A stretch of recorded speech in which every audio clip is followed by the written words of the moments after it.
What is up, guys? Welcome back to the FI Garage. In today's video, I'm just going to do an update video. I just want to catch everybody up to where we're at with the build. I do get to work on the car every once in a while whenever I get a chance. I really don't have too much time on my hands, but there has been some stuff that's been done to the car in the background, and I just want to catch everybody up and let you guys know where we're at. So if you're new to the channel and you're watching, make sure you're subscribed, tap that notification bell. That way you can stay updated with the build.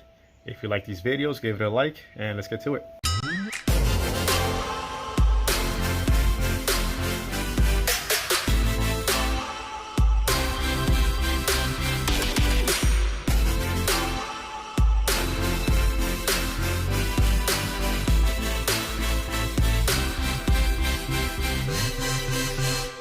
Alright guys, so since my last video, I've been having fuel issues. I've been leaking fuel from this fuel line. And as you can see, the line is off. I still haven't fixed it, but I should be getting the right fitting hopefully today. And we can connect this. I've put on about 3 different fittings on here and none of them fit. It keeps leaking fuel, so one of my buddies had a friend that was parting out a EG hatch and he grabbed the fitting for me. So we should be golden on that soon.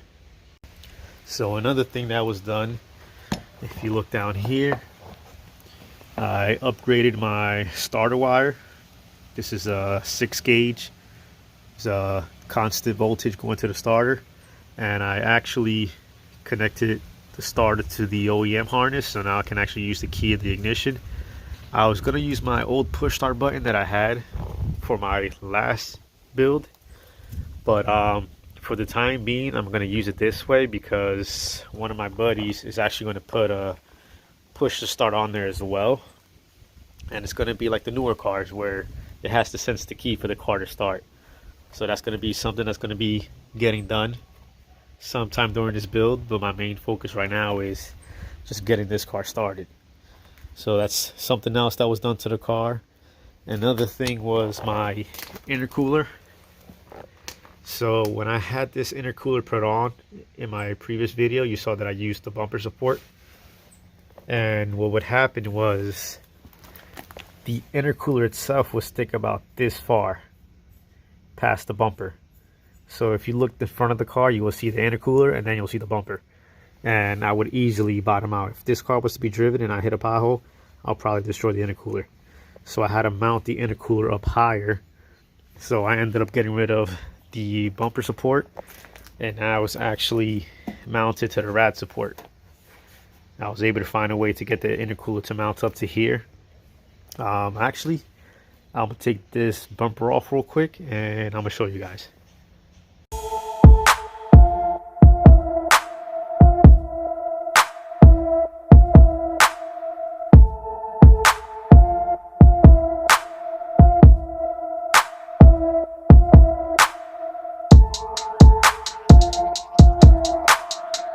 Alright, so the bumper's off, and now you can see what I mean.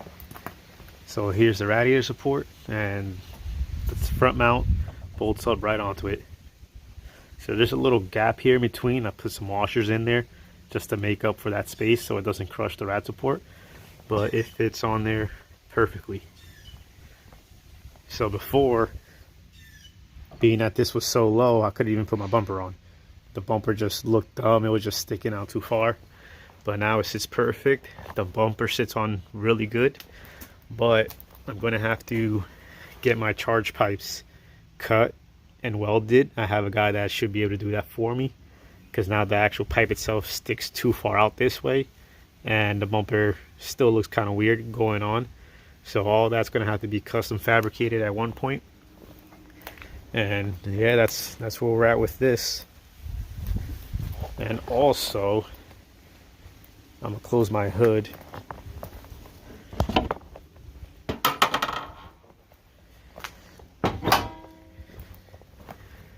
And you can see one side's good, this side sticks up.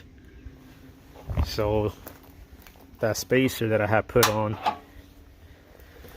so the turbo could fit in here, it makes this turbo sit way too high.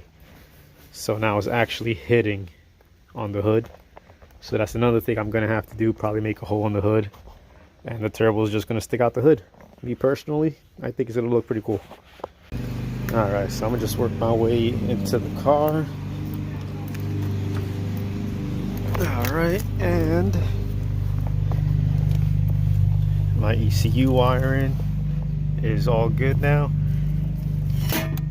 In my other videos you can see what a mess this was. This was the main issue. My fuel pump wasn't turning on. All this wiring is all good and fixed. That's all good to go. I'm thinking of putting like a piece of wood on the back where I can mount the ECU just to make it look neat. All the terminals are all redone again. And if we look over here, this is where I'm going to mount my gauges. I want a radio because my old build I did not have a radio, so I wasn't able to listen to music, and I do enjoy listening to music. This was my old gauges. Well, it's the same ones I'm going to use, but this used to sit where the radio was. So what I ended up doing was taking the climate control off, and I'm going to put the gauges up there instead. And then I'm going to figure out which pin or which wiring goes to this climate control. And I'm probably just going to need the defrosters and the air blowing to my face, because I still want some heat in the car. So I'm going to figure out somewhere else to mount this. Well, just switches. Looks like I'm going to just end up doing switches only, so I can still have some kind of heat in the car. But this is pretty much where we're at right now with all this stuff. It looks crazy in here. It's a mess. It's cluttered. But as soon as I get that fitting, we're putting it on and we're going to crank this car. We're going to get it to start. So this was an update for you guys. Now you guys know where exactly we stand with the build. So I'm hoping the fitting that I get today is the correct one, because I can't wait to start this car. I want to hear this thing idle. I did put a brand new battery in here, so I'm going to actually crank the car so you guys can actually hear how the car sounds.